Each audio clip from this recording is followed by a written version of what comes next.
आए प्रभु शरणागति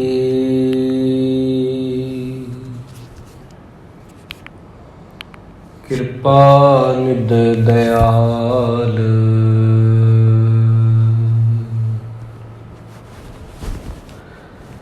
एक अखर हर मन वस्त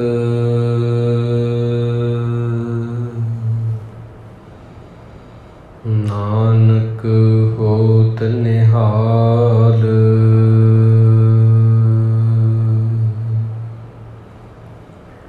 सगल द्वार को छाड़ के गयो तुहारो द्वार।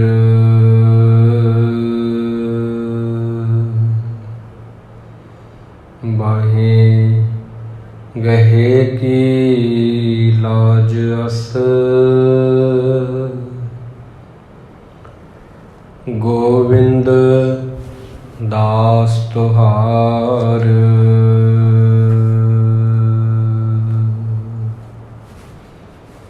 सम्मानयोग गुरु की साजी हुई गुरु प्यारी साध संगत जी, गुरु साहिब दी अपार बख्शिश हुई है। सानू साहिबां दे चरणां दे विच सजन दा एक कीमती समा प्राप्त होया है जी। गुरबाणी दे विचार नूं आरंभ करिए। प्रथम सनिमर फतेह प्रवान करनी जी। वाहिगुरु जी का खालसा, वाहिगुरु जी की फतेह। अज दा जो पावन वचन है साहिब श्री गुरु अर्जन देव जी महाराज उन्हां दी रसना तो गायन किया होया शब्द है, जो कि धनासरी राग दे विच 679 अंग तो आरंभ हो के 680 अंग ते संपूर्ण हो जाता है। इस शब्द दे अंदर गुरु अर्जन देव जी महाराज ने उन्हां प्यारियां दा जिक्र किया है जिन्हां ने उसनूं गा के बहुत प्रेम दे नाल उहदे शब्दां नूं उहदे विच समा गए ने, जिहड़े जिन्हां नूं उन्हां दे नाम दा रंग लगा ते वो सूरमे मन्ने गए, क्योंकि उन्हां ने पंजां विकारां दे उपर जित पाई आ। धनासरी महला पंजवा। जाको हर रंग लागो इस जुग में है, सो कहियत है सूरा। आत्म जिने सगल वस ताकै, जां का सतगुर पूरा।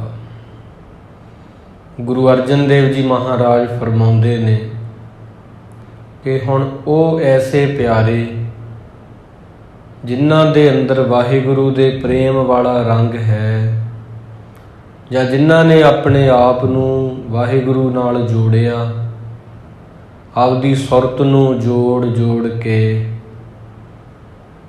दुनिया नालों आपदे मन नूं तोड़ तोड़ के जिहड़े गुरु नाल जुड़े आ, इस दुनिया दे विच उन्हां दी बड़ी शोभा है। इस जुग में है सो कहियत है सूरा। ओही असल सूरमे आ जिन्हां ने आत्म जिणे आपदे मन नूं ना जितन वाले मन नूं जित लिया ते सारे विकारां नूं वस च करके आपदे गुरु वाले जिहड़े गुरसिख प्यारे ने उन्हां ने आनंद धारण किया। जिस तरह के दुनिया दे विच गुरु साहिब जी की पंक्ति है, पायो बाल बुद्ध सुख रे। असीं बहुत कुछ करते हाँ, ਪਰ ਕਦੇ ਕਦੇ ਕੁਝ ਅਜਿਹਾ ਕਰਨਾ ਚਾਹੀਦਾ, ਰੋਜ਼ ਹੀ ਹੋ ਸਕੇ ਤਾਂ, ਜਿਹੜਾ ਸਾਨੂੰ ਆਨੰਦ ਦੇਵੇ। ਜਿਵੇਂ ਕਿ ਬੱਚੇ ਕਰਦੇ ਹਨ, ਰੇਤ ਦੀਆਂ ਮੁੱਠੀਆਂ ਭਰ ਕੇ ਇੱਕ ਦੂਜੇ ਦੇ ਸਿਰ ਵਿੱਚ ਪਾਉਂਦੇ ਨੇ, ਮਿੱਟੀ ਦੇ ਵਿੱਚ ਖੇਡਦੇ ਨੇ। ਉਹਨਾਂ ਦੇ ਕਰਨ ਦਾ ਇਹ ਸਭ ਮਨੋਰਥ ਆਨੰਦ ਹੈ। ਪਾਇਓ ਬਾਲ ਬੁੱਧ ਸੁਖ ਰੇ। ਕੋਈ ਵੀ ਦੂਜਾ ਹੋਰ ਮਨੋਰਥ ਨਹੀਂ ਕਿ ਉਹਨਾਂ ਨੇ ਕੋਈ ਲਾਭ ਕਮਾਉਣਾ, ਉਹਨਾਂ ਨੂੰ ਕੋਈ ਪੈਸੇ ਮਿਲਦੇ ਆ। ਕਦੇ ਕਦੇ ਅਜਿਹਾ ਕੁਝ ਕਰਨਾ ਚਾਹੀਦਾ ਜਿਹਦੇ ਕਰਨ ਨਾਲ ਸਿਰਫ ਆਨੰਦ ਮਿਲਦਾ ਹੋਵੇ, ਹੋ ਸਕੇ ਤਾਂ ਰੋਜ਼ ਹੀ। ਤਾਂ ਚੀਜ਼ਾਂ ਦੇ ਜਿਹੜੇ ਰੂਪ ਹਨ ਉਹ ਵੱਖ-ਵੱਖ ਨੇ। ਇਹ ਚੀਜ਼ਾਂ ਇਨਸਾਨ ਵੀ ਹੋ ਸਕਦੀਆਂ, ਇਹ ਚੀਜ਼ਾਂ ਪੈਸਾ ਵੀ ਹੋ ਸਕਦੀਆਂ, ਕੋਈ ਵੀ ਚੀਜ਼ ਹੋ ਸਕਦੀ ਆ। ਅਸਲ ਵਿੱਚ ਜਿਹਦੇ ਕੋਲ ਜੋ ਨਹੀਂ ਉਹ ਉਸੇ ਦੀ ਤਲਾਸ਼ ਵਿੱਚ ਹੈ। ਜਿਸ ਇਨਸਾਨ ਕੋਲ ਜੋ ਨਹੀਂ, ਜਿਹਦੇ ਕੋਲ ਪੈਸਾ ਨਹੀਂ, ਉਹਦੀ ਤਲਾਸ਼ ਵਿੱਚ ਆ। ਜਿਹਦੇ ਕੋਲ ਰਿਸ਼ਤੇ ਨਹੀਂ, ਉਹ ਉਹਨਾਂ ਦੀ ਤਲਾਸ਼ ਵਿੱਚ ਹੈ। ਜਿਹਦੇ ਕੋਲ ਚੀਜ਼ਾਂ ਨਹੀਂ, ਉਹਨਾਂ ਦੀ ਭਾਲ ਵਿੱਚ ਹੈ। ਜਿਸ ਗ੍ਰਹਿ ਬਹੁਤ ਤਿਸੈ ਗ੍ਰਹਿ ਚਿੰਤਾ, ਜਿਸ ਗ੍ਰਹਿ ਥੋੜੀ ਸੋ ਫਿਰੈ ਪਰਮੰਤਾ। ਜਿਹਦੇ ਘਰ ਵਿੱਚ ਬਹੁਤ ਹੈ, ਬਹੁਤ ਕੁਝ, ਉਹ ਚਿੰਤਾ ਵਿੱਚ ਹੈ। ਜਿਹਦੇ ਘਰ ਵਿੱਚ ਥੋੜਾ ਹੈ, ਉਹ ਭੱਜਿਆ ਫਿਰਦਾ। ਦੋਹੂ ਵਿਵਸਥਾ ਤੇਜੋ ਮੁਕਤਾ, ਸੋਈ ਸਹੇਲਾ ਭਾਲੀਏ। ਜਿਹੜੇ ਬੰਦੇ ਕੋਲ ਦੇਹ ਰੋਗਤਾ ਨਹੀਂ, ਉਹ ਇਹਦੀ ਖਾਤਰ ਉਪਚਾਰ ਕਰਦਾ, ਦਵਾਈਆਂ ਲੈਂਦਾ ਹੈ। ਜਿਸ ਕੋਲ ਜੋ ਨਹੀਂ, ਉਹ ਉਹਦੀ ਤਲਾਸ਼ ਵਿੱਚ ਆ। ਤੇ ਇਸ ਕਰਕੇ ਫਿਰ ਉਹ ਅੰਦਰੋਂ ਜਿਹੜੀ ਘਾਟ ਆ, ਤੇ ਉਹ ਮਾਇਆ ਫਿਰ ਜਿਹੜੀ ਆ ਅੰਦਰੋਂ ਘਾਟ ਨੂੰ ਪ੍ਰਗਟ ਕਰਦੀ ਆ। ਮਾਇਆ ਹੀ ਦੱਸਦੀ ਆ ਬੰਦੇ ਨੂੰ, ਤੇਰੇ ਕੋਲ ਇਹ ਚੀਜ਼ ਘੱਟ ਆ, ਤੂੰ ਇਹਦੇ ਪਿੱਛੇ ਲੱਗ, ਤੂੰ ਇਹਨੂੰ ਕਮਾ, ਇਹਨੂੰ ਪੂਰਾ ਕਰ ਆਪਦੀ ਕਮੀ ਨੂੰ। ਇਹ ਕਮੀਆਂ ਹੀ ਮੁੜ ਕੇ ਛਾਵਾਂ ਨੂੰ ਜਨਮ ਦਿੰਦੀਆਂ ਨੇ। ਤੇ ਕੁਝ ਚੀਜ਼ਾਂ ਮਿਲ ਜਾਂਦੀਆਂ ਨੇ, ਇੱਛਾ ਪੂਰੀ ਹੋ ਜਾਂਦੀ ਆ ਜੋ ਅਸੀਂ ਮੰਗਦੇ ਹਾਂ, ਪਰ ਉਹ ਟੈਂਪਰੇਰੀ ਹੁੰਦੀ ਆ, ਕੁਝ ਸਮੇਂ ਲਈ ਹੁੰਦੀ ਆ ਚੀਜ਼। ਕੋਈ ਵੀ ਜਿਹੜੀ ਮੰਗਦੇ ਹਾਂ ਗੁਰੂ ਦੇ ਨਾਮ ਤੋਂ ਬਿਨਾਂ, ਕੋਈ ਵੀ ਚੀਜ਼ ਮੰਗੀਏ ਉਹ ਟੈਂਪਰੇਰੀ ਆ। ਕੋਸ਼ਿਸ਼ ਕਰਦੇ ਹਾਂ ਉਹਨੂੰ ਟਿਕਾਉਣ ਦੀ, ਉਹ ਟਿਕਦੀ ਨਹੀਂ ਹੈਗੀ ਤੇ ਇੱਕ ਅਸਫਲ ਯਤਨ ਹੋ ਜਾਂਦਾ। ਤਾਂ ਹੀ ਕਿਹਾ ਜਾਂਦਾ, ਖੱਟ ਕੇ ਵੀ ਕੁਝ ਨਹੀਂ ਖੱਟਿਆ। ਫਿਰ ਜਦ ਕਦ ਕੋਈ ਚੀਜ਼ ਨਹੀਂ ਮਿਲਦੀ, ਵਾਹਿਗੁਰੂ ਤੋਂ ਮੰਗਦੇ ਹਾਂ ਤੇ ਕ੍ਰੋਧ ਅੰਦਰੋਂ ਪੈਦਾ ਹੁੰਦਾ,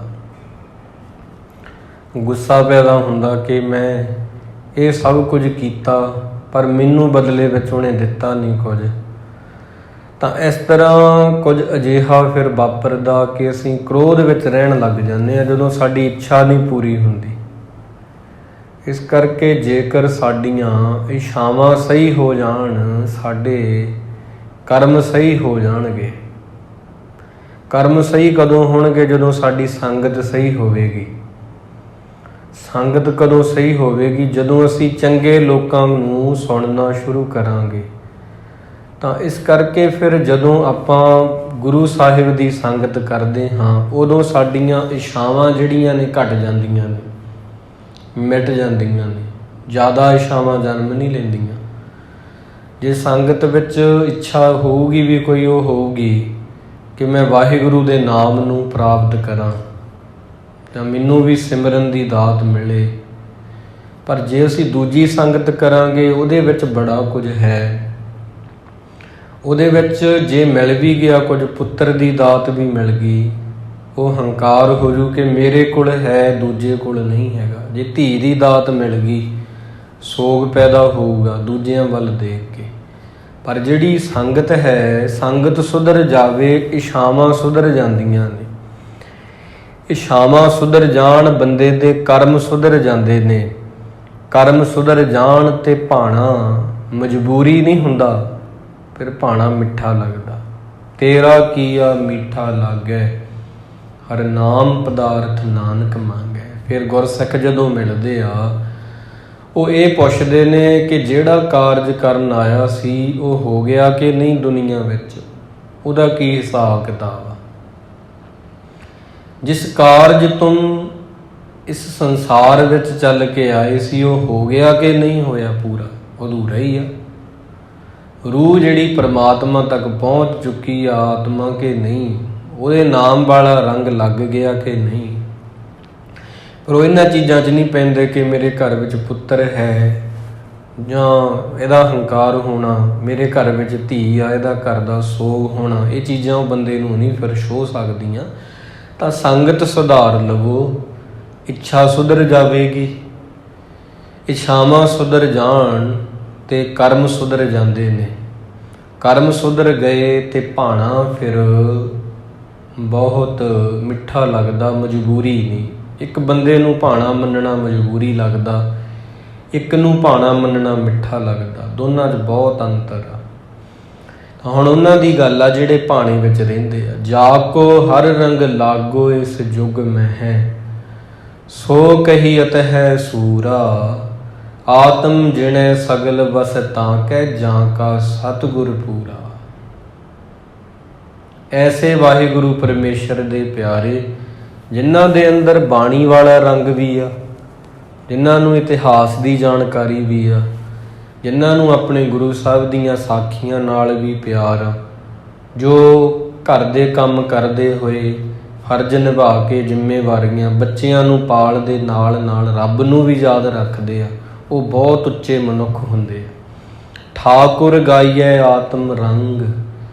ਐਸੇ ਵਾਹਿਗੁਰੂ ਦੇ ਜਿਹੜੇ ਸ਼ਬਦ ਨੇ ਉਹਨਾਂ ਨੂੰ ਪ੍ਰੇਮ ਨਾਲ ਗਾਉਣਾ ਚਾਹੀਦਾ। ਆਤਮ ਰੰਗ ਤੋਂ ਭਾਵ ਆ, ਦੇਖੋ ਦੋ ਚੀਜ਼ਾਂ ਹਨ ਅੱਗੇ ਇਹ ਜੋ ਸਾਖੀ ਉਹਦੇ ਵਿੱਚ ਵੀ ਆਪ ਸਰਵਣ ਕਰੋਗੇ। ਆਤਮ ਰੰਗ ਦਾ ਭਾਵ ਕੀ ਆ?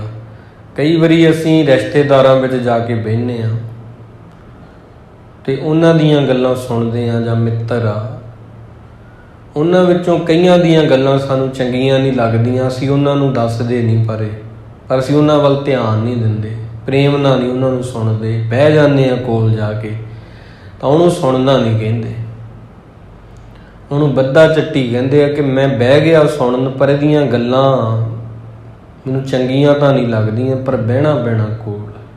ਉਹ ਬੱਧਾ ਚੱਟੀ ਹੁੰਦੀ ਆ। ਬੱਧਾ ਚੱਟੀ ਜੋ ਭਰੇ ਨਾ ਗੁਣ ਨਾ ਉਪਕਾਰ, ਛੇਤੀ ਖੁਸ਼ੀ ਸਵਾਰੀ ਹੈ ਨਾਨਕ ਕਾਰਜ ਸਾਰ।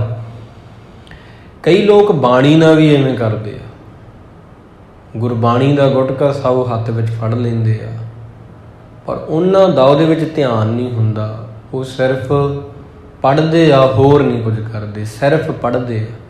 ਜਿਵੇਂ ਕਿ ਉਹ ਫਕੀਰ ਨੇ ਆਖਿਆ ਸੀ ਕਿ ਜਦੋਂ ਮੈਂ ਬਾਣੀ ਪੜ੍ਹਦਾ ਹਾਂ, ਬਾਣੀ ਪੜ੍ਹਦਾ ਪੜ੍ਹਦਾ ਮੈਂ ਉਹਦੇ ਨਾਲ ਗੱਲਾਂ ਕਰਨ ਲੱਗ ਜਾਂਦਾ, ਗੁਰੂ ਨਾਲ, ਰੱਬ ਨਾਲ, ਕਿ ਰੱਬ ਮੈਨੂੰ ਮਾਫ ਕਰ ਦੂਗਾ। ਪਾਠ ਪੜ੍ਹਦਾ ਪੜ੍ਹਦਾ ਮੈਂ ਉਹਦੇ ਨਾਲ ਗੱਲਾਂ ਕਰਨ ਲੱਗ ਜਾਂਦਾ। ਤਾਂ ਸੁਣਨ ਵਾਲੇ ਨੇ ਆਖਿਆ ਕਿ ਬਿਲਕੁਲ ਉਹ ਮਾਫ ਕਰ ਦੂਗਾ, ਕਿਉਂਕਿ ਬਹੁਤੇ ਲੋਕ ਪਾਠ ਹੀ ਕਰਦੇ ਆ, ਸਿਰਫ ਪਾਠ ਕਰਦੇ ਆ, ਹੋਰ ਨਹੀਂ ਕੁਝ ਕਰਦੇ। ਉਹਦੇ ਨਾਲ ਕਦੇ ਕਦੇ ਕੋਈ ਗੱਲਾਂ ਕਰਦਾ। ਬਹੁਤ ਲੋਕ ਪਾਠ ਕਰਦੇ ਆ, ਬਸ ਉਹਨਾਂ ਨੂੰ ਪਤਾ ਹੀ ਨਹੀਂ ਲੱਗਦਾ ਪਾਠ ਹੋ ਗਿਆ। ਕਦੇ ਕਦੇ ਕੋਈ ਹੁੰਦਾ ਜੋ ਤੇਰੇ ਵਾਂਗ ਉਹਦੇ ਨਾਲ ਗੱਲਾਂ ਕਰਦਾ, ਤਾਂ ਤੈਨੂੰ ਜ਼ਰੂਰ ਉਹ ਮਾਫ ਕਰੂਗਾ। ਉਹਦੇ ਨਾਲ ਕੀਤੀਆਂ ਹੋਈਆਂ ਗੱਲਾਂ ਹੀ ਤੈਨੂੰ ਗੁਰਮੁਖ ਬਣਾਉਣਗੀਆਂ। ਸ਼ਰਣੀ ਪਾਵਨ ਨਾਮ ਤੇ ਆਵਣ, ਸਹਿਜ ਸਮਾਵਣ ਸੰਗ। ਗੁਟਕਾ ਸਾਹਿਬ ਹੱਥ ਵਿੱਚ ਫੜਿਆ, ਪਾਠ ਹੋ ਗਿਆ, ਪਤਾ ਹੀ ਨਹੀਂ ਲੱਗਿਆ। ਇਹ ਚੀਜ਼ਾਂ ਸਾਰੀਆਂ ਧਿਆਨ ਦੇਣ ਵਾਲੀਆਂ। ਤਾਂ ਬਹੁਤ ਧਿਆਨ ਦੇ ਨਾਲ ਉਹਦੀ ਸ਼ਰਣੀ ਪਵੋ। ਜਿਹੜੇ ਇੱਦਾਂ ਪੈਂਦੇ ਆ, ਨਾਮ ਤੇ ਆਉਂਦੇ ਆ, ਉਹਦੇ ਵਰਗੇ ਹੋ ਜਾਂਦੇ ਆ। ਜਨ ਕੇ ਚਰਨ ਵਸੈ ਮੇਰਾ ਹੀਅਰੈ, ਸੰਗ ਪੁਨੀਤਾ ਦੇਹੀ। ਹੁਣ ਉਹਦੇ ਚਰਨ ਮੇਰੇ ਹੀਅਰੇ ਤੋਂ ਭਾਵ ਆ ਹਿਰਦੇ 'ਚ ਵਸ ਗਏ ਨੇ। ਦੇਹ ਵੀ ਮੇਰੀ ਪੁਨੀਤ ਹੋ ਗਈ ਆ, ਪਵਿੱਤਰ ਹੋ ਗਈ ਆ। ਜਨ ਕੀ ਧੂਰ, ਅਖੀਰਲੀ ਪੰਕਤੀ ਹੈ, ਜਨ ਕੀ ਧੂਰ ਦੇਹੋ ਕਿਰਪਾ ਨਿਧ। ਮੈਨੂੰ ਆਪਦੇ ਜਨਾਂ ਦੀ ਧੂੜੀ ਦੇਵੋ ਵਾਹਿਗੁਰੂ ਜੀ। ਇਹੀ ਤਾਂ ਮੇਰੇ ਲਈ ਸੁੱਖ ਆ, ਇਹ ਤਾਂ ਮੇਰੇ ਲਈ ਆਨੰਦ ਆ। ਤਾਂ ਗੁਰੂ ਅਰਜਨ ਦੇਵ ਜੀ ਮਹਾਰਾਜ ਨੇ ਸਤ ਸੰਗਤ ਮੰਗੀ ਆ। ਤਾਂ ਜ਼ਰੂਰ ਇਹਦੇ ਵਿੱਚ ਕੋਈ ਵੱਡਾ ਲਾਭ ਹੋਊਗਾ। ਤਾਂ ਤੁਸੀਂ ਇਹ ਗੱਲ ਜਾਣ ਲਵੋ, ਦਿਲ 'ਤੇ ਲਿਖਣ ਵਾਲੀਆਂ ਗੱਲਾਂ ਹੁੰਦੀਆਂ ਨੇ। ਜੋ ਬਾਣੀ ਦੀ ਵਿਆਖਿਆ ਹੈ, ਇਹ ਨਾ ਤਾਂ ਪੜ੍ਹ ਕੇ ਛੱਡਣ ਵਾਲੀਆਂ ਨੇ, ਨਾ ਸੁਣ ਕੇ ਭੁਲਾਉਣ ਵਾਲੀਆਂ ਨੇ। ਇਹ ਅਸਲ 'ਚ ਦਿਲ 'ਤੇ ਲਿਖਣ ਵਾਲੀ ਕੋਈ ਸ਼ੈ ਆ ਜਿਹੜੀ ਬਾਣੀ ਆ। ਸੰਗਤ ਸੁਧਾਰ ਲਵੋ, ਇੱਛਾ ਤੁਹਾਡੀ ਸੁਧਰ ਜੂਗੀ ਕਿ ਮੈਂ ਕੀ ਮੰਗਣਾ। ਜੇ ਸੰਗਤ ਉਹੋ ਜਿਹੀ ਹੋਈ, ਫਿਰ ਤੁਸੀਂ ਧੀ ਅਤੇ ਪੁੱਤਰ 'ਚ ਫਰਕ ਸਮਝੋਗੇ। ਰੱਬ ਨੂੰ ਕਹੋਗੇ ਪੁੱਤ ਮੈਨੂੰ ਦੇ, ਧੀ ਨਾ ਦਮੀ। ਇੱਦਾਂ ਦੀਆਂ ਕੁਝ ਗੱਲਾਂ ਹੋਣਗੀਆਂ। ਜੇ ਇੱਛਾ ਸੁਧਰ ਗਈ ਤੇ ਕਰਮ ਸੁਧਰ ਜਾਣਗੇ। ਮੰਨ ਲਓ ਤੁਸੀਂ ਕੁਝ ਮੰਗ ਰਹੇ ਹੋ, ਜੇ ਨਾਮ ਮੰਗ ਰਹੇ ਹੋ ਤੇ ਕਰਮ ਤੁਹਾਡਾ ਆਪੇ ਹੀ ਸੁਧਰ ਜੂ ਕਿ ਮੈਂ ਹੁਣ ਭਜਨ ਬੰਦਗੀ ਵਾਲੇ ਪਾਸੇ ਆਵਾਂ। ਕਰਮ ਸੁਧਰ ਗਏ ਤੇ ਭਾਣਾ ਮੰਨਣਾ ਮਜਬੂਰੀ ਨਹੀਂ, ਫਿਰ ਭਾਣਾ ਮਿੱਠਾ ਲੱਗੂਗਾ। ਪਹਿਲੀ ਗੱਲ ਇਹ ਤੁਸੀਂ ਮੰਨੋ ਕਿ ਰੱਬ ਭਾਣਾ ਮਨਵਾ ਲੈਂਦਾ, ਕੋਈ ਮੰਨੇ ਚਾਹੇ ਨਾ ਮੰਨੇ। ਰੱਬ ਨੇ ਭਾਣਾ ਮਨਵਾ ਲੈਣਾ ਹੁੰਦਾ, ਕੋਈ ਮੰਨੇ ਜਾਂ ਨਾ ਮੰਨੇ। ਫਰਕ ਕਿੱਥੇ ਆ ਫਿਰ? ਭਗਤ ਮਿੱਠਾ ਕਰਕੇ ਮੰਨਦਾ ਤੇ ਆਮ ਬੰਦੇ ਨੂੰ ਉਹ ਕੌੜਾ ਲੱਗਦਾ। ਇੱਕ ਬੰਦੇ ਨੇ ਚੀਕਾਂ ਮਾਰ ਕੇ ਉਹ ਲਾਂਭੇ ਦੇ ਦੇ ਕੇ ਭਾਣਾ ਮੰਨਣਾ, ਇੱਕ ਨੇ ਕਹਿਣਾ ਜੋ ਤੁਧ ਭਾਵੈ ਸਾਈ ਭਲੀ ਕਾਰ। ਇੱਥੇ ਫਰਕ ਆ। ਭਾਣਾ ਤਾਂ ਉਹਨੇ ਮਨਵਾ ਹੀ ਲੈਣਾ, ਉਹਦੇ ਅੱਗੇ ਕਿਸੇ ਦੀ ਪੇਸ਼ ਨਹੀਂ ਜਾਂਦੀ, ਨਾ ਉਹਨੇ ਤੁਹਾਡੇ ਨਾਲ ਸਲਾਹ ਕਰਨੀ ਆ। ਕਦੋਂ ਆਪਾਂ ਨੂੰ ਭੇਜਿਆ ਸੀ ਦੁਨੀਆ 'ਤੇ? ਸਲਾਹ ਕੀਤੀ? ਪਤਾ ਹੀ ਨਹੀਂ, ਭੇਜਤਾ। ਕਦੋਂ ਉਹਨੇ ਕੋਈ ਬਿਮਾਰੀ ਜਿਹੜੀ ਆ ਉਹਦੀ ਅੰਦਰ ਹੀ, ਉਹਦੀ ਮਾਇਆ ਅੰਦਰ ਹੀ ਲੱਗਣੀ ਆ, ਉਹਨੇ ਪੁੱਛ ਕੇ ਨਹੀਂ ਲਾਉਣੀ, ਲਾ ਦੇਣੀ ਆ। ਕਦੋਂ ਉਹਨੇ ਫਿਰ ਸੱਦ ਲੈਣਾ ਆਪਾਂ ਨੂੰ, ਵਾਪਸ ਆਵਾਜ਼ ਮਾਰਨੀ, ਪਤਾ ਹੀ ਨਹੀਂ। ਕਿਆ ਜਾਣਾ ਕਿ ਮਰਹੇਂਗੇ ਕੈਸਾ ਮਰਨਾ ਹੋਏ। ਤਾਂ ਸਾਰੀਆਂ ਚੀਜ਼ਾਂ ਉਹ ਮਨਵਾ ਲੂਗਾ। ਗੱਲ ਇਹ ਆ ਵੀ ਤੁਸੀਂ ਉਹਨੂੰ ਕਿਵੇਂ ਮੰਨਦੇ ਹੋ, ਗੱਲ ਇਹ ਆ। ਤਾਂ ਹੁਣ ਸਾਖੀ ਜਿਹੜੀ ਆਪਾਂ ਸਰਵਣ ਕਰਦੇ ਹਾਂ, ਰੋਜ਼ ਸਰਵਣ ਕਰੋ ਜੀ।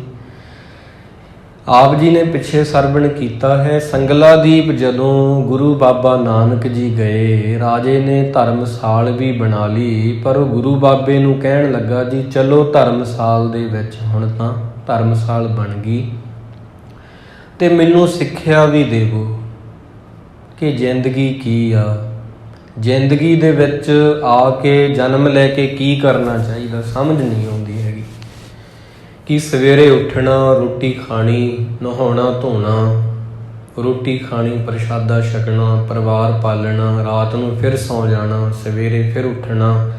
ਫਿਰ ਇੱਕ ਦਿਨ ਆਉਂਦਾ ਜਦੋਂ ਸਾਰੀਆਂ ਚੀਜ਼ਾਂ ਹੁਸਨ ਜਵਾਨੀ ਪਾਣੀ ਕੀ ਤਰ੍ਹਾਂ ਬਹਿ ਜਾਏਗੀ। ਇੱਕ ਦਿਨ ਜੇ ਫੋਟੋ ਹੀ ਯਾਦਗਾਰ ਰਹਿ ਜਾਏਗੀ।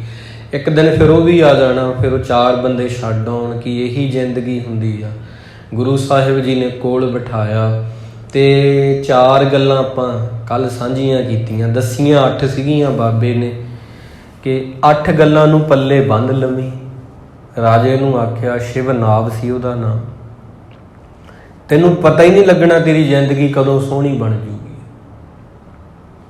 ਉਹਨਾਂ ਵਿੱਚੋਂ ਜਿਹੜੀਆਂ ਪਹਿਲੀਆਂ 4 ਗੱਲਾਂ ਸਨ ਉਹ ਤਾਂ ਇਹ ਸੀਗੀਆਂ ਕਿ ਮਨ ਨੂੰ ਸਦਾ ਹੀ ਨੀਵਾਂ ਰੱਖੋ। ਪਹਿਲੀ ਗੱਲ ਤਾਂ ਇਹ ਸੀਗੀ ਉਹਦੇ ਵਿੱਚ, ਟਿੱਬਾ ਪੁੱਛੇ ਟੋਏ ਤਾਈਂ ਤੈਂ ਕੀ ਕਰਮ ਕਮਾਏ, ਝਾਂਗਾ ਵੱਜੇ ਤੇਰੇ ਸਿਰ ਤੇ ਪਾਣੀ ਤੈ ਵੱਲ ਜਾਏ, ਰਹੀਏ ਨੀਵੇਂ ਰਹੀਏ ਸਦਾ ਸੁਖਾਲੇ, ਰੁੱਖ ਹਨੇਰੀ ਡੇਗੀ ਜਾਵੇ ਘਾਹ ਆਨੰਦ ਮਨਾਵੇ।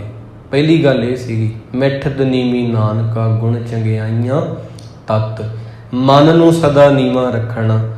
ਦੂਜੀ ਗੱਲ ਸੀ, ਸੰਗਤ ਵਿੱਚ ਆਈ ਸਿੱਖਾ। ਰਾਜੇ ਨੂੰ ਕਿਹਾ ਸੰਗਤ ਵਿੱਚ ਆਈ, ਬਸ ਸੁਬਾਹ ਉੱਠ ਕੇ ਅੰਮ੍ਰਿਤ ਵੇਲੇ ਸ਼ਾਮੀ ਸੰਗਤ ਕਰੀ। ਤੀਜੀ ਸੀ, ਦੇਸ਼ ਅਕੰਤ ਸਭ ਦੇ ਵਿੱਚ ਰੱਬ ਵਸਦਾ ਹੈ, ਮੰਨ ਲਵੀਂ, ਯਕੀਨ ਰੱਖੀ ਵੀ ਉਹ ਹੈ, ਕਿਸੇ ਦਾ ਦਿਲ ਨਾ ਢਾਵੀਂ ਆਪਦੇ ਬੋਲਾਂ ਨਾ।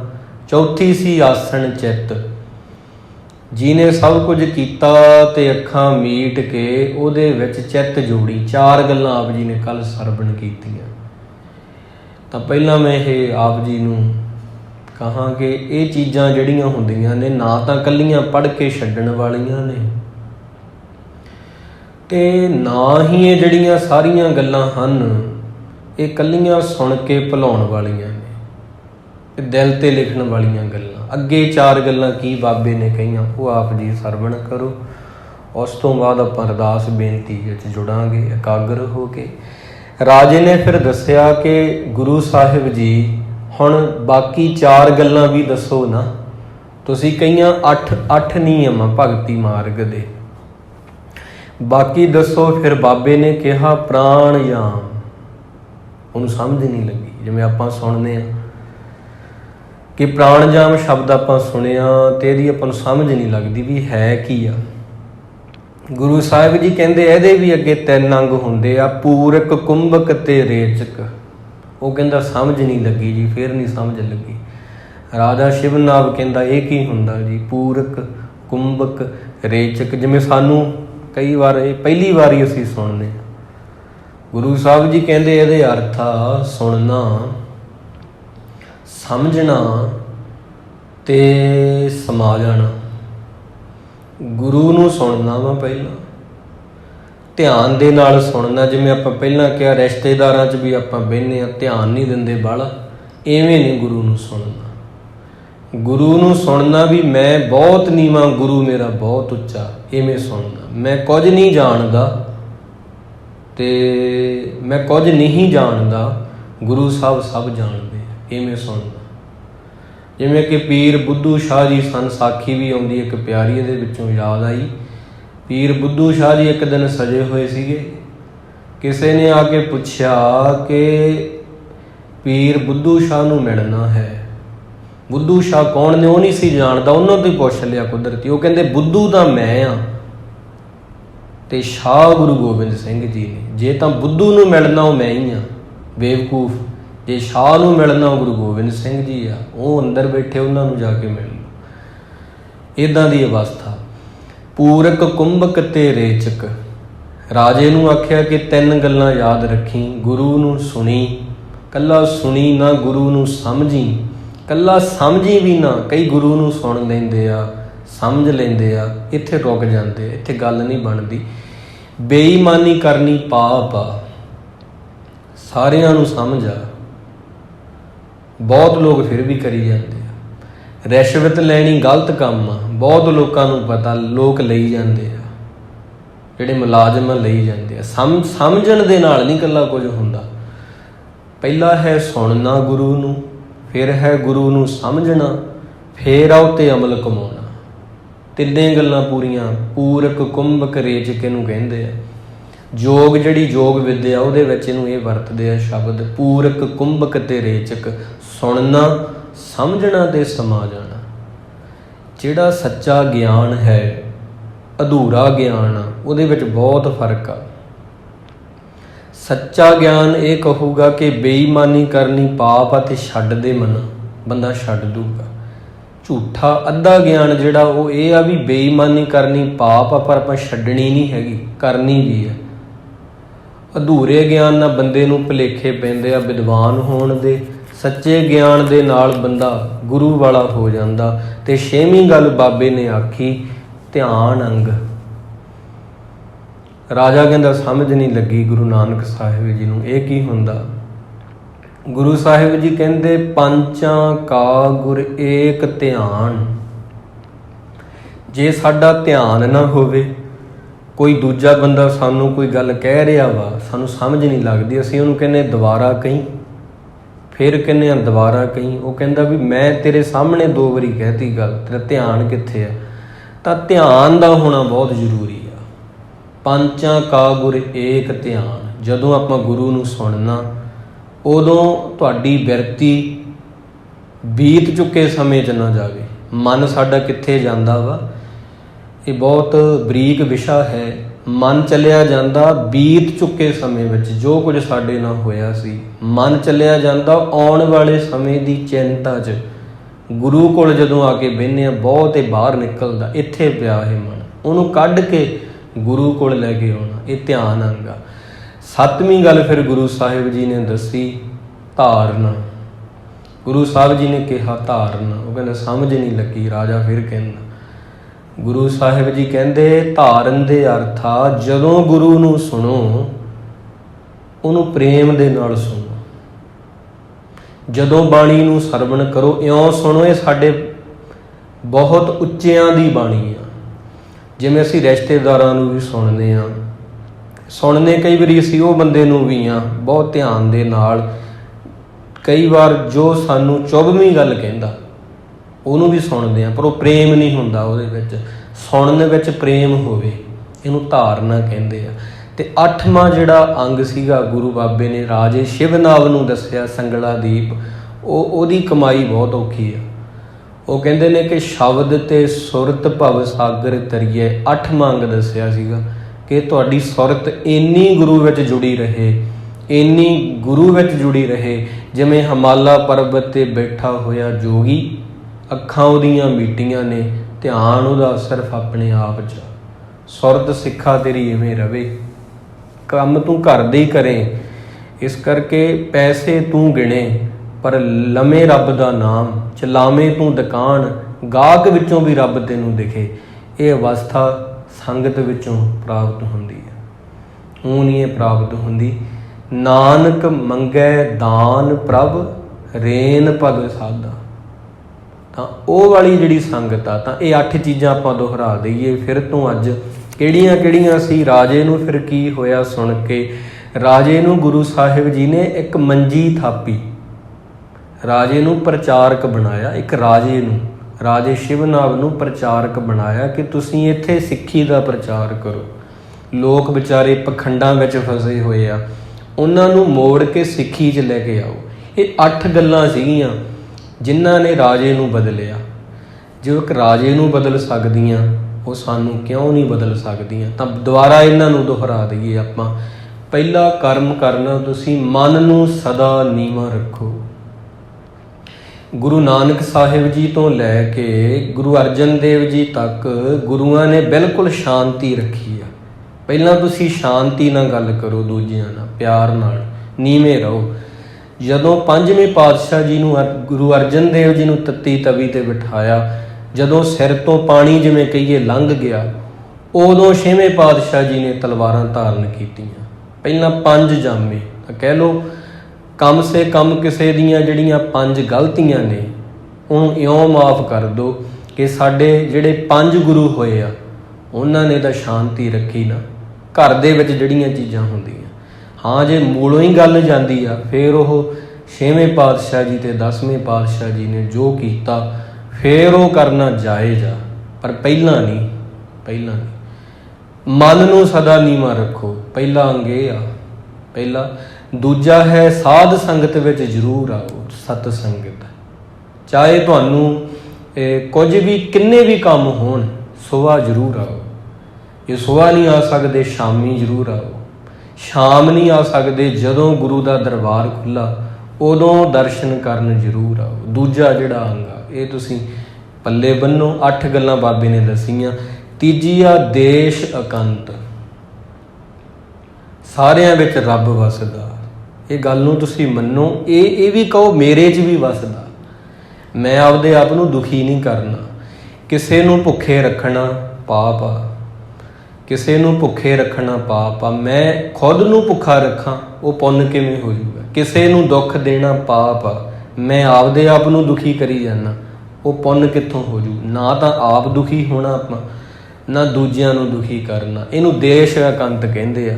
ਚੌਥਾ ਵਾ ਆਸਣ ਚਿੱਤ। ਗੁਰਦੁਆਰਾ ਸਾਹਿਬ ਚਾਹੇ 5 ਮਿੰਟ ਆਓ, ਚਾਹੇ 2 ਮਿੰਟ ਆਓ, ਚਾਹੇ 1 ਮਿੰਟ ਵੀ ਆਓ, ਉਦੋਂ ਸਭ ਭੁੱਲ ਜਾਓ।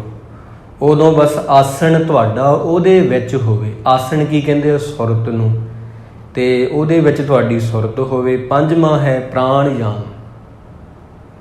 ਇਹਦੇ ਵਿੱਚ ਪੂਰਕ, ਕੁੰਭਕ ਤੇ ਰੇਚਕ ਅੱਗੇ ਆ ਜਾਂਦੇ ਆ, ਉਹ ਜ਼ਿਆਦਾ ਡੂੰਘੇ ਹੋ ਜਾਣਗੇ। ਸਿੱਧਾ ਸਿੱਧਾ ਇਹਦਾ ਅਰਥ ਇਹ ਆ ਵੀ ਗੁਰੂ ਨੂੰ ਸੁਣੋ, ਗੁਰੂ ਨੂੰ ਸਮਝੋ ਤੇ ਗੁਰੂ ਦੀ ਗੱਲ ਨੂੰ ਕਮਾਓ। ਕੋਸ਼ਿਸ਼ ਕਰੋ ਮੈਂ ਕਮਾਵਾਂ।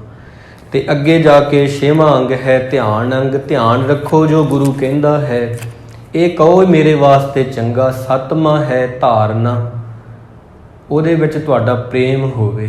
ਗੁਰੂ ਜੋ ਆਖਦਾ ਪ੍ਰੇਮ ਹੋਵੇ। ਇਹ ਨਾ ਹੋਵੇ ਤੁਸੀਂ ਗੁਰੂ ਨੂੰ ਸੁਣੀ ਚੱਲੋ, ਗੁਰੂ ਕਹੀ ਚੱਲੇ, ਤੇ ਤੁਹਾਡਾ ਪ੍ਰੇਮ ਨਾ ਹੋਵੇ। ਉਹ ਸੁਣੋ ਪਰ ਪਿਆਰ ਵਿੱਚੋਂ ਮਿਸਿੰਗ ਆ, ਪਿਆਰ ਹੋਣਾ ਚਾਹੀਦਾ। ਤੇ 8ਵਾਂ ਹੈ ਆਪ ਬੋਲ ਕੇ ਆਪ ਹੀ ਸੁਣਨਾ।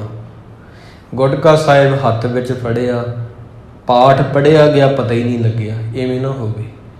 ਆਪ ਬੋਲ ਕੇ ਆਪ ਹੀ ਸੁਣਨਾ। ਇਹਨੂੰ ਸ਼ਬਦ ਤੇ ਸੁਰਤ ਦਾ ਮੇਲ ਕਹਿੰਦੇ ਆ। ਵਾਹਿਗੁਰੂ ਕਹਿ ਕੇ ਆਪ ਹੀ ਸੁਣਨਾ। ਜਦੋਂ ਤੁਸੀਂ ਉਹਨੂੰ ਬਹੁਤ ਸੁਣੋਗੇ ਉਹ ਤੁਹਾਡਾ ਸੁਭਾਅ ਬਦਲ ਦੂਗਾ। ਤਾਂ ਹੀ ਜਿਹੜੇ ਸ਼ਾਂਤੀ ਵਾਲੇ ਬੰਦੇ ਨੇ ਉਹਨਾਂ ਕੋਲ ਬਹਿ ਕੇ ਸ਼ਾਂਤੀ ਆਉਂਦੀ ਹੈ। ਗੁਰੂ ਸਾਹਿਬ ਕਿਰਪਾ ਕਰਨ। ਇਹ 8 ਗੱਲਾਂ ਸੀਗੀਆਂ ਜਿਹਨੂੰ ਸੁਣ ਕੇ ਰਾਜਾ ਸ਼ਿਵ ਨਾਭ ਸਿੱਖ ਬਣ ਗਿਆ। ਗੁਰੂ ਜੀ ਦੇ ਚਰਨਾਂ ਦੀ ਪਹੁਲ ਲਈ ਉਹਨੇ ਧਰਮਸ਼ਾਲਾ ਬਣਾਈ। ਪੈਸੇ ਦੀ ਉਹਦੇ ਕੋਲ ਕੋਈ ਕਮੀ ਨਹੀਂ ਸੀ। ਇੰਨਾ ਉਹਨੇ ਸਿੱਖੀ ਦਾ ਪ੍ਰਚਾਰ ਕੀਤਾ। ਗੁਰੂ ਨਾਨਕ ਸਾਹਿਬ ਦਾ ਬਹੁਤ ਜਿਹੜੀ ਲਿਸਟ ਇੱਕ ਆਉਂਦੀ ਆ ਚੰਗੇ ਸਿੱਖਾਂ ਵਿੱਚ, ਜਿਵੇਂ ਭਾਈ ਮਰਦਾਨਾ ਜੀ, ਭਾਈ ਬਾਲਾ ਜੀ, ਅਤੇ ਜਿਵੇਂ ਸੱਜਣ ਠੱਗ ਸਿੱਖ ਬਣਿਆ ਬਾਅਦ ਵਿੱਚ, ਇਹਨਾਂ ਵਿੱਚ ਇਹਦਾ ਨਾਮ ਆਉਂਦਾ ਰਾਜੇ ਸ਼ਿਵ ਨਾਮ ਦਾ। ਧਰਮਸ਼ਾਲਾ ਇਹਨੇ ਬਣਾਈ, ਸਿੱਖੀ ਦਾ ਪ੍ਰਚਾਰ ਇਹਨੇ ਕੀਤਾ, ਖੁਦ ਇਹਨੇ ਸਾਖੀਆਂ ਪੜ੍ਹੀਆਂ, ਅੱਗੇ ਦੂਜਿਆਂ ਨੂੰ ਸੁਣਾਈਆਂ, ਅਤੇ ਇੱਦਾਂ ਦਾ ਰਾਜਾ ਬਣਿਆ ਇਹ। ਤਾਂ ਆਪਾਂ ਇੱਦਾਂ ਦੇ ਚੰਗੇ ਬੰਦੇ, ਚੰਗੇ ਇਨਸਾਨ ਬਣਨਾ। ਪੈਸਾ ਭਾਵੇਂ ਆਪਣੇ ਕੋਲ ਜਿੰਨਾ ਮਰਜ਼ੀ ਆ, ਪਰ ਜੇ ਅਸੀਂ ਚੰਗੇ ਬੰਦੇ ਨਹੀਂ ਬਣਾਂਗੇ, ਚੰਗੇ ਇਨਸਾਨ ਨਹੀਂ ਬਣਾਂਗੇ, ਲੋਕ ਇਹ ਕਹਿ ਦੇਣਗੇ, ਲੋਕਾਂ ਨੇ ਕੀ ਕਹਿਣਾ, ਗੁਰੂ ਸਾਹਿਬ ਇਹ ਕਹਿਣਗੇ, ਤੈਨੂੰ ਮੈਂ ਇੰਨੀ ਅਮੀਰੀ ਬਖਸ਼ੀ, ਇੰਨਾ ਕੁਝ ਤੈਨੂੰ ਦਿੱਤਾ, ਤੈਥੋਂ ਤਾਂ ਮੇਰਾ ਸ਼ੁਕਰ ਵੀ ਨਾ ਹੋ ਸਕਿਆ, ਤੇਰੇ ਤਾਂ ਦੰਦ ਹੀ ਭੁਰ ਗਏ ਰੋਟੀ ਖਾਂਦੇ ਦੇ, ਤੂੰ ਦਾਤਾ ਦਾਤਾਰ ਤੇਰਾ ਦਿੱਤਾ ਖਾਵਣਾ, ਇੰਨਾ ਕੁਝ ਤੈਨੂੰ ਦਿੱਤਾ, ਪਰ ਤੇਰੇ ਮੂੰਹ ਤੋਂ ਇੱਕ ਸ਼ਬਦ ਨਾ ਨਿਕਲਿਆ, ਪਿਆਰ ਨਾ ਹੋਇਆ ਗੁਰੂ ਦੇ ਨਾਲ। ਤਾਂ ਇਹ ਚੀਜ਼ਾਂ ਨੂੰ ਆਪਾਂ ਕਮਾਉਣਾ। ਜ਼ਿੰਦਗੀ ਬਹੁਤ ਛੋਟੀ ਆ, 4 ਦਿਨਾਂ ਦੇ ਪ੍ਰਾਹੁਣੇ ਆ, ਇਹ ਗੱਲ ਦਿਲ 'ਤੇ ਲਿਖੋ। ਸਾਹਮਣੇ ਵਾਲਾ ਵੀ 4 ਦਿਨਾਂ ਦਾ ਪ੍ਰਾਹੁਣਾ, ਆਪਾਂ ਵੀ, ਮੈਂ ਵੀ ਪ੍ਰਾਹੁਣਾ ਹਾਂ, ਇਹ ਗੱਲ ਦਿਲ 'ਤੇ ਲੈ ਕੇ ਰੱਖੋ। ਐਵੇਂ ਕਲੇਸ਼ ਨਹੀਂ ਕਦੇ ਹੁੰਦਾ, ਵਧੀਆ ਤਰੀਕੇ ਨਾਲ ਜ਼ਿੰਦਗੀ ਲੰਘਦੀ ਹੈ। ਸੰਗਤ ਬਹੁਤ ਉੱਚੀ ਹੈ, ਗੁਰੂ ਸਾਹਿਬ ਬਹੁਤ ਸੁੱਚੇ ਨੇ, ਭੁੱਲ ਚੁੱਕ ਦੀ ਖਿਮਾ। 1 ਮਿੰਟ ਵਾਹਿਗੁਰੂ ਦਾ ਨਾਮ ਜਪੀਏ ਅਤੇ ਜੁੜੀਏ ਉਹਦੇ ਚਰਨਾਂ ਦੇ ਵਿੱਚ ਅਰਦਾਸ ਬੇਨਤੀ ਵਿੱਚ।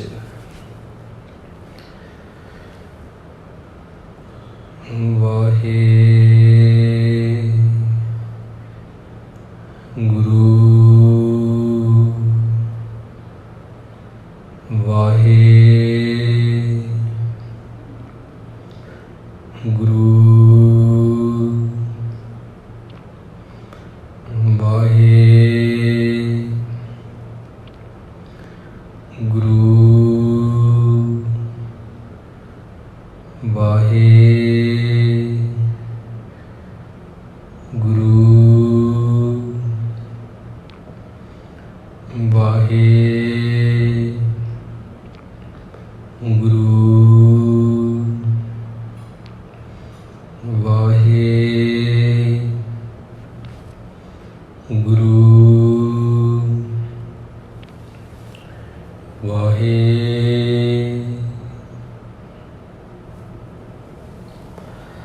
ਵਾਹਿਗੁਰੂ ਜੀ ਕਾ ਖਾਲਸਾ, ਵਾਹਿਗੁਰੂ ਜੀ ਕੀ ਫਤਿਹ। ਤੂੰ ਠਾਕੁਰ ਤੂੰ ਪਹਿ